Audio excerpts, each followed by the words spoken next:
ईमानदारी और निष्ठा से सार्वजनिक सुरक्षा के हित में भारत सरकार द्वारा जारी किए गए निर्देशों और आदेशों का पालन लेटर और स्पिरिट में करें। यह पत्र इसलिए आवश्यक हो गया था क्योंकि कुछ राज्यों में उन गतिविधियों को भी इजाज़त दी जा रही थी जिनकी गृह मंत्रालय द्वारा जारी किए गए दिशा निर्देशों के अंतर्गत अनुमति नहीं है। गृह मंत्रालय ने कल पत्र लिखकर केरल सरकार द्वारा जारी संशोधित दिशा निर्देशों पर भी अपनी चिंता व्यक्त की है। कुछ गतिविधियों की अनुमति दी गई है उनके द्वारा जो आपदा प्रबंधन अधिनियम 2005 के तहत गृह मंत्रालय द्वारा जारी आदेशों का उल्लंघन है और लॉकडाउन नियमों को भी क्षीण कर रहा है। उनसे अनुरोध किया गया है कि राष्ट्रीय लॉकडाउन नियमों का अनुपालन सुनिश्चित करें। कुछ जिलों में भी लॉकडाउन नियमों के उल्लंघन के कुछ मामले सामने आए हैं जो स्वास्थ्य के लिए गंभीर खतरा पैदा कर सकते हैं। कुछ जिलों में कोविड-19 के संक्रमण की स्थिति गंभीर है या गंभीर होती जा रही है, जैसे राजस्थान में जयपुर, मध्य प्रदेश में इंदौर, महाराष्ट्र में मुंबई और पुणे, पश्चिम बंगाल में कोलकाता, हावड़ा, 24 परगना नॉर्थ, मेदिनीपुर ईस्ट, दार्जिलिंग, जलपाईगुड़ी और कालिम्पोंग। इन चारों राज्यों के प्रभावित जिलों का ऑन द स्पॉट आंकलन करने के लिए आपदा प्रबंधन अधिनियम 2005 के अंतर्गत गृह मंत्रालय ने 6 इंटर मिनिस्टीरियल सेंट्रल टीमों का गठन किया है। ये टीमें अपने निर्धारित स्थान पर पहुंच चुकी हैं। इन टीमों का भारत सरकार के एडिशनल सेक्रेटरी के स्तर के अधिकारी लीड कर रहे हैं।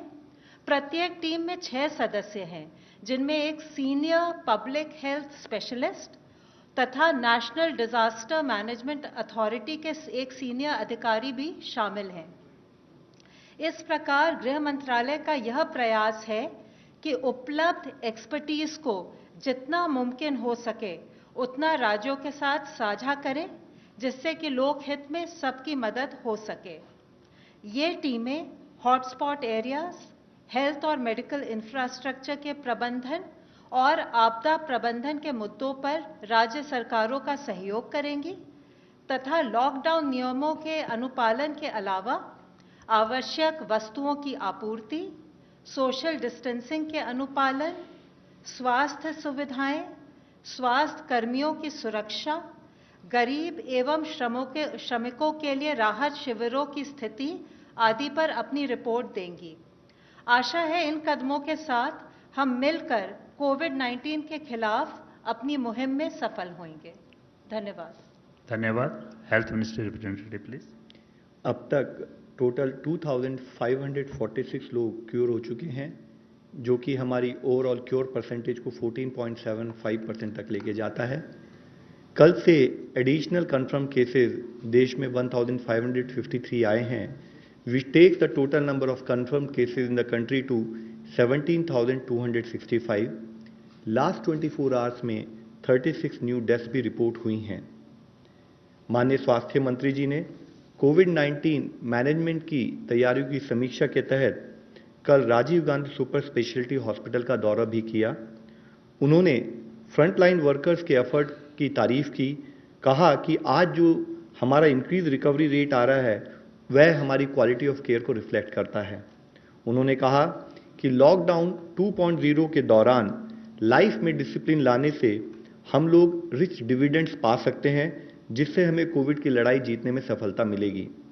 G20 एक इंटरनेशनल फोरम है जिसमें 19 देश और यूरोपियन यूनियन के नेशन मेंबर्स फाइनेंशियल इश्यूज के साथ साथ सोशियो इकोनॉमिक इश्यूज पर भी डिस्कस करते हैं। G20 के मेंबर नेशंस वर्ल्ड का 80% इकोनॉमिक आउटपुट, ग्लोबल पॉपुलेशन 2/3 और 3/4 जो इंटरनेशनल ट्रेड है उसको रिप्रेजेंट करते हैं। उस G20 के स्वास्थ्य मंत्रियों की कल एक वीडियो कॉन्फ्रेंस के द्वारा मीटिंग हुई, जिसमें कोरोना वायरस से निपटने के लिए कोऑपरेशन और कोलैबोरेशन के इशू पर डेलिब्रेट किया गया। माननीय मंत्री जी ने इन टेस्टिंग टाइम्स के दौरान सभी मेंबर स्टेट्स के साथ मिलकर काम करने के लिए भारत के कमिटमेंट को जाहिर किया। उन्होंने कहा कि भारत G20 के देशों के साथ मिलकर वैक्सीन डेवलपमेंट और ड्रग डेवलपमेंट पर काम करना चाहेगा।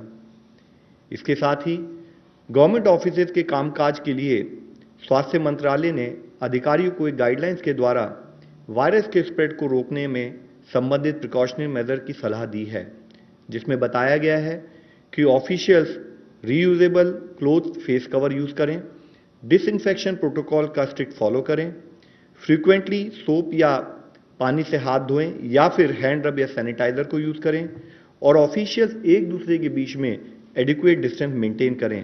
साथ ही किसी भी जगह पर 5 से अधिक लोगों की गैदरिंग को अवॉइड करना है।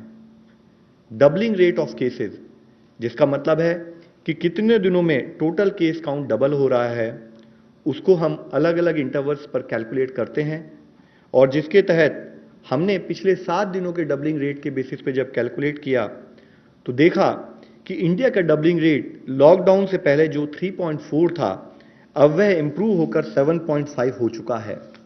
और इससे संबंधित और भी एक अच्छी न्यूज़ ये है कि अगर हम 19 अप्रैल तक का डेटा लें तो इस नेशनल एवरेज के तहत 18 स्टेट्स में नेशनल एवरेज से बेटर परफॉर्मेंस और बेटर इंप्रूवमेंट नोटिस किया गया है, जिसमें कि दिल्ली में डबलिंग रेट 8.5 डेज है, कर्नाटका में 9.2 डेज है, Telangana 9.4 days, Andhra Pradesh 10.6 days, Jammu Kashmir 11.5 days, Punjab 13.1 days, Chhattisgarh 13.3 days, Tamil Nadu 14 days और बिहार 16.4 डेज।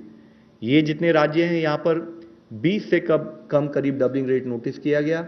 इसके साथ ही कुछ राज्यों में 20 से 30 के दिनों में भी डबलिंग रेट नोटिस किया गया, जो उनकी परफॉर्मेंस को दर्शाता है, जिसमें अंडमान निकोबार 20.1 है, Haryana 21 days, Himachal Pradesh 24.5 days, Chandigarh 25.4 days, Assam 25.8 days, Uttarakhand 26.6 days, Ladakh 26.6 days. इसके साथ ही हमारी कुछ स्टेट इवन उनका 30 दिनों से भी ज़्यादा डबलिंग रेट, यानी कि उनकी परफॉर्मेंस, उनका केस मैनेजमेंट में हम इंप्रूवमेंट नोटिस कर रहे हैं, वह है उड़ीसा और केरला। मैं ये एक बहुत अच्छी हार्टनिंग न्यूज़ के रूप में आप लोगों के सामने प्रस्तुत करना चाहूँगा और राज्य और जिला स्तर पर जो हमारे कोविड के फील्ड वॉरियर्स काम कर रहे हैं इस विषय में, उनको धन्यवाद देना चाहूँगा। It is however we would also like to point out कि हम एक लड़ाई में हैं, हम एक बैटल में हैं और हम आराम नहीं कर सकते। एक भी दिन की हमारी विफलता या एक भी व्यक्ति की विफलता हमारे इस QA रिजल्ट को, परिणामों को नेगेट कर सकती है और इसलिए ज़रूरी है कि हम सारी गाइडलाइंस का यूनिफॉर्म इम्प्लीमेंटेशन करें। हमें कुछ और राज्यों से अच्छी खबरें भी आ रही हैं, जैसे गोवा के सभी पेशेंट्स को रिकवरी के बाद हॉस्पिटल से डिस्चार्ज कर दिया गया है। अब गोवा में कोई भी एक्टिव केस नहीं है। इसी तरीके से जैसे कि कल आप लोगों की दृष्टि में लाया था, माही और कोडगू, इन दोनों जिलों में जहां पर कि पिछले 28 दिनों से कोई केस नहीं आया था, उसमें एक और जिला जुड़ गया है।